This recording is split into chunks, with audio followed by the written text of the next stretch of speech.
Hello বন্ধুরা, আজ একটা ভিন্ন স্বাদের ভর্তার রেসিপি তোমাদের সাথে শেয়ার করতে চলে এসেছি। পুরনো দিনের গ্রাম বাংলার পদ্ধতিতে আজকে একটা ভর্তার রেসিপি শেয়ার করছি। তোমরা দেখতে থাকো কিসের ভর্তা কিভাবে করেছি। পুরো ভিডিওটা প্লিজ দেখো, তাহলে বুঝতে পারবে। আর এই ভর্তাটা কিন্তু অসাধারণ খেতে হয়। পুরনো দিনের গ্রাম বাংলায় যেভাবে এই এই ভর্তাটা করে, আমি আজকে সেইভাবেই এই ভর্তাটা করার চেষ্টা করেছি। প্লিজ তোমরা দেখতে থাকো কিভাবে আমি এই ভর্তাটা করেছি। এই ভর্তাটা করার জন্য সবার প্রথমে আমি এখানে একাটি শাক নিয়ে নিয়েছি। এখানে আমি একাটি সর্ষে শাক নিয়েছি। তোমরা যারা সর্ষে শাক চেনো তারা তো বুঝতেই পারছো যে ভর্তাটা আমি সর্ষে শাক দিয়েই বানাচ্ছি। সর্ষে শাক সাধারণত আমরা নানা রকমভাবে ভাজা খেয়ে থাকি, কিন্তু আজকে আমি সর্ষে শাকটা দিয়ে ভর্তা বানাবো। দেখো, বাজার থেকে সর্ষের শাক, টাটকা শাক কিনে এনেই আমি বেছে নিচ্ছি। ভর্তা বানাবার জন্য গোড়াগুলো কেটে পুরো শাকটা আমি বেছে নিয়ে নিচ্ছি। আমি কাঁচির সাহায্যে গোড়াগুলো কাটলাম, তোমরা ইচ্ছা করলে বটির সাহায্যে বা হাতের সাহায্যে যেভাবে হোক কেটে নিতে পারো। এবার খুব ভালো করে আমি 2-3 বার জল পাল্টে পাল্টে শাকটাকে ধুয়ে নেব। শাকের মধ্যে নানা রকমের নোংরা থাকে, বালি, মাটি। শাকটা ভালো করে যদি না ধুয়ে নেওয়া হয় তাহলে খেতেও তো ভালো লাগবে না, আর সবজি, বাজারের সবজি ভালোভাবে না ধুয়ে খাওয়াও উচিত নয়।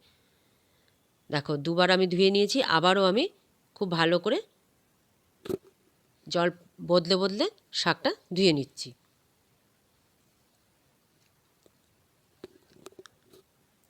এই সর্ষে শাক দিয়ে যেভাবে আমি এই ভর্তাটা করেছি, বন্ধুরা তোমরাও এইভাবে একবার এইরকমভাবে ভর্তা করে খেয়ে দেখবে। গরম ভাতে আর কিছু লাগবেই না, এই ভর্তা দিয়ে পুরো ভাতটাই শেষ হয়ে যাবে। দেখো, খুব ভালো করে আমি সর্ষে শাকগুলো প্রথমে ধুয়ে নিলাম। এরপর আমি সর্ষে শাকগুলো একটু কুচি করে কেটে নেব। খুব বেশি আমি কুচি করব না, একটু বড় বড় করেই রাখবো। দেখো, এইভাবে আমি শাকগুলো কুচিয়ে নিয়েছি। আরও বড় করে কাটলেও অসুবিধা নেই, তবে আমি এইভাবে কাটলাম। তোমরা তোমাদের যেমন ইচ্ছা খুব বেশি কুচিও করতে পারো, আবার একটু বড়ও রাখতে পারো। দেখো, সমস্ত শাকগুলো আমি ভালো করে কেটে নিলাম। এবার আমি গ্যাসের ওপরে কড়াই চাপিয়ে দিয়েছিলাম। কড়াইটা খুব ভালো করে গরম করে নিয়ে তাতে 1 চামচ সর্ষের তেল দিয়ে দিলাম। এরপর যে শাকগুলো কেটে রেখেছিলাম সেই শাকগুলো তেলের মধ্যে দিয়ে দিলাম। খুব ভালো করে আমি শাকগুলো ভেজে নেব। এই শাকটা ভাজার সময় হলুদ দেব না, তবে তোমরা যারা হলুদ পছন্দ করো তারা দিতে পারো, অসুবিধা নেই। দেখো, প্রথমে আমি শাকে কিন্তু লবণ দেব না। শাকে লবণ দিলে খুব বেশি জল বেরিয়ে যাবে। শাকটা কিছুক্ষণ সেদ্ধ করে নেব, শুকিয়ে নেব, তারপর আমি লবণ দিচ্ছি। দেখো, এরপর আমি পরিমাণ মতন হাফ চামচের একটু বেশি লবণ দিলাম। লবণ দিয়ে আবারও খুব ভালোভাবে শাকটা আমি ভেজে নিচ্ছি।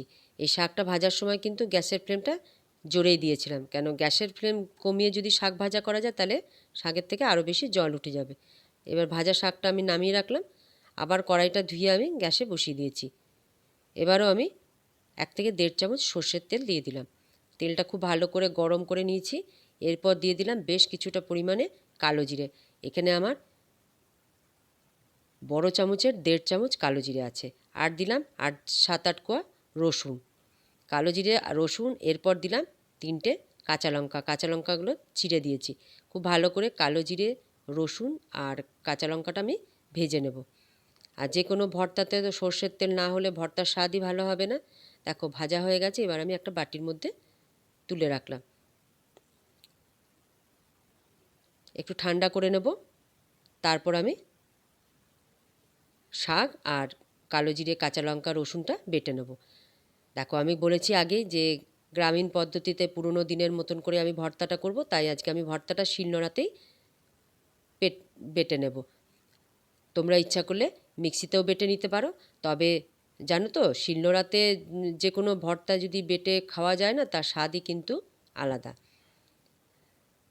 একটু সময় লাগে, কিন্তু ভালো জিনিস খেতে গেলে একটু পরিশ্রম তো করতেই হবে। দেখো খুব ভালো করে আমি সব কিছু বেটে নিলাম, এবার একটা বাটির মধ্যে তুলে নিচ্ছি। সর্ষে শাকের ভর্তা আমার একদম রেডি। এবার আমি গরম ভাতের সাথে সর্ষে শাকের ভর্তা সার্ভ করে দিচ্ছি। ওপর থেকে দিয়ে দিলাম দুটো ভেজে রাখা কাঁচা লঙ্কা, আর দিয়ে দিলাম 1 চামচ সর্ষের তেল, কাঁচা সর্ষের তেল। ভর্তাতে কিন্তু কাঁচা সর্ষের তেল না দিলে একদম ভালো লাগবে না। এই সর্ষে শাকের ভর্তার রেসিপিটা বন্ধুরা তোমাদের কেমন লাগলো?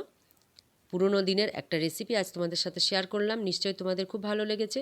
তোমরাও একবার এইভাবে বাড়িতে বানিয়ে দেখো, গরম ভাতে খাবে, খেতে কিন্তু দারুণ লাগে।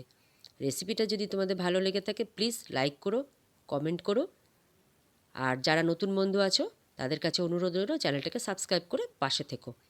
পুরো ভিডিওটা দেখার জন্য অসংখ্য ধন্যবাদ। ভালো থেকো, সুস্থ থেকো। নমস্কার।